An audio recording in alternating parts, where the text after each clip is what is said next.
Hey, hello everyone.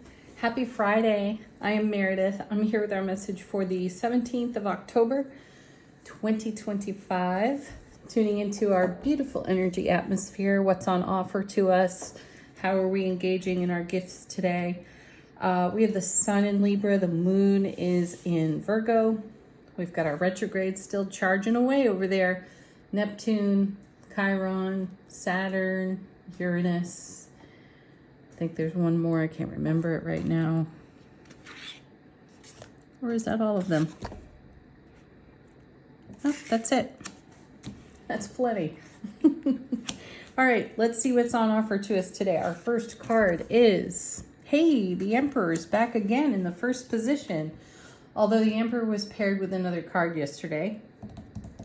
At the moment, I cannot recall what that was. Maybe it was the Ace of Cups. Perhaps. Anyway, the Emperor is back. This is us still firmly in the driver's seat for the adventure of now, which is awesome. So the Emperor is number 4 out of the major arcana. Super stable card right there. Super stable energy for us to be navigating our now within. Let's see what's next. Beautiful King of Cups, leading with our hearts and our intuition. Awesome. You know, in this, I'm going to sound like a broken record. This is the message that has been in these cards for weeks, predating eclipse season. And as I mentioned recently as well, Angel Answers has been backing up this theme of energy with cards that are popping out like in the near future or within the next few months or cards like that. So this is an energy that is here to stay for quite a period of life experience.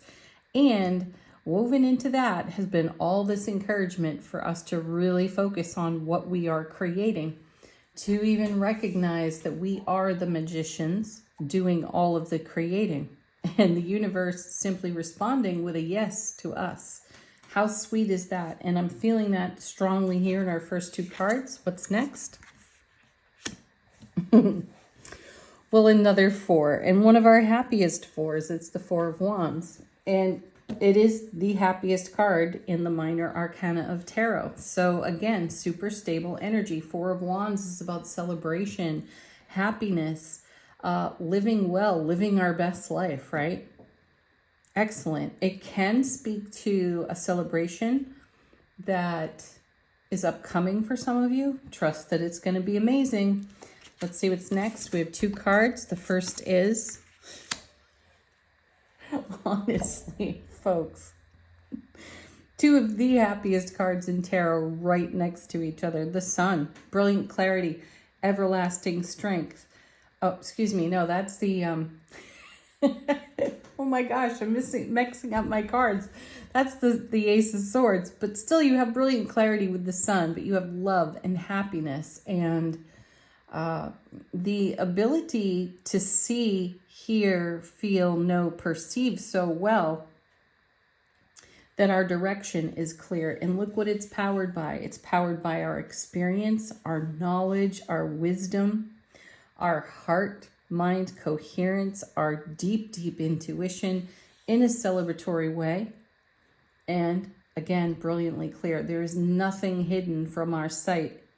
Or let's say there's nothing hidden from our awareness, intuitive and otherwise. Let's see what's with the Sun. The Lovers, perfect unity, another major arcana. 3 of them on the table right now. So here's the Lovers. This is us in our divine masculine, divine feminine. This card is about making a decision, and it is a heart-centered choice. I don't see any challenge here whatsoever in making a heart-centered choice, because we're saying, you know, the universe is saying yes to us, and we're saying yes to our heart-mind coherence. Gorgeous. And then we have the Queen of Pentacles. This creates the ripple effect, which we spoke about in yesterday's reading, I recall. We had a lot of kings in that reading and the Emperor. So here's the Queen. The Queen of Pentacles, the mother of the 4 queens, let's just say. We're very nurturing about what we're up to in the now, because this has a long-term effect for us. And this is us adding to our very stable foundation. Again, something we've talked about for quite a while. Here, though, we've got the Four of Wands, the Sun, the Lovers. We've got unity. We've got harmony. We've got things weaving together beautifully. This is us unifying within our happiness, our love. And again, heart-mind coherence, powerful. You know, your mind is not your brain. Your brain's running this fabulous, miraculous human experience in terms of your body, your vessel. But your mind is like your energy field. So heart-mind coherence is a big consideration. You know, consider that your sphere of influence radiates about 26 miles out in all directions from your presence, your physical presence. That's your mind. That's where you're creating. And look how stable that energy is. And we're bringing love and nurturing and some adventure to this as well. Exciting. Let's see what's on the bottom of the deck. How's the universe lending us a helping hand? Our first card is Six of Swords. This is a favorite of mine in tarot, and I rarely mention that. This is a card, though, about up-leveling our lives, because in the Six of Swords, we recognize that the Five of Swords left us kind of wanting. You know, we got what we wanted, but maybe not the way we got it. And now we're moving from some less than favorable to much more favorable energies. So this particular six is very transformational. It reminds me a little bit of the Death card. It reminds me a little bit about Temperance too. Excellent card because it's more harmony. So we've got double fours, we've got double sixes so far in our next. Look at that. That's what we're moving into, the Ace of Cups. That's what we're moving on to. So we've left something a little less than favorable. Maybe something egocentric for us that we have let go of. And we're moving into love, bliss, joy, and happiness on overflow. Yeah, absolutely. With our Four of Wands and our Sun, then Ten of Swords. And it takes some serious self-mastery to do it. And that's what the Ten of Swords is all about. So let me go back to my Ace of Swords mishap over here with the Sun and draw our attention to brilliant clarity, everlasting strength to the power of 10 and the Ace of Swords on the 10 of Swords. So this is us engaging our Emperor, divine masculine, take action, energy in a very powerful, in our very powerful presence of our own self-mastery. This is about taking self-responsibility for what, for all the actions we have taken, to see where we've shortchanged ourselves or thought less than, and then improved it, Six of Swords, turned it from a less favorable to a much more favorable energy. And we did that with the energy of love, the most powerful force there is. And then we have the Knight of Cups. So we're in motion. We're in motion with our ace. And where are we going? Right into the Three of Cups. Gorgeous. This is a card of celebration. You have the ladies from Strength, Temperance, and Justice here on the card. So we've got rare and uncommon energy. We've got courage in vulnerability. And we've got harmony and fairness in all actions. Really, really beautiful energy here. So keep doing what you're doing. It's awesome. Angel answers. What great encouragement, right? Okay, we're clarifying the reading with these cards. We're answering a question if you have one. Not clarifying, we're confirming. Gosh, I'm a little mixed up this morning.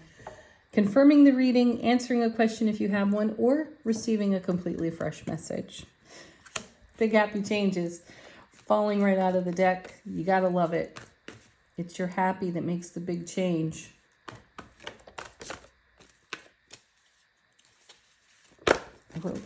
Okay. Hey, the no card's coming back. We had that one yesterday as well. This is knowing when to say no. Especially when you are making a much better yes for yourself. You got to know where to draw a line. You got to know where to set a healthy natural, loving boundary for self-care, trust, and the care and nurturing of your dream, your vision. And trust your journey. Trust and let go. Oh, one more. Maybe a couple more. You have, if you believe, success, and reconsider fell out as well. This is a nod to our beautiful retrograde energies over here. Reconsider prior events as you are in the adventure of now, because prior events can have an influence on now. And what is it you are believing in the now? Is it supportive of what you're doing, where you're going? Is it supportive of your big happy changes? Do you know how and when to say no? Great questions. All right, final word on the reading from angels and ancestors. We've got one volunteer already, but I don't feel like we're done. It was barely a shuffle. How is our soulful presence informing our waking consciousness? Okay, interesting. All right, we have the High Priestess. Harness mystical powers. This is you and your creative force and your heart-mind coherence. And again, here comes the Heart Guardian. Love and let yourself be loved. The universe is loving on you and your vision and your dream. Love it back. Have a beautiful weekend, everyone. Thank you, as ever, for being here on the channel with me. Deeply appreciated. Peace, love, laughter, loads of it. Namaste.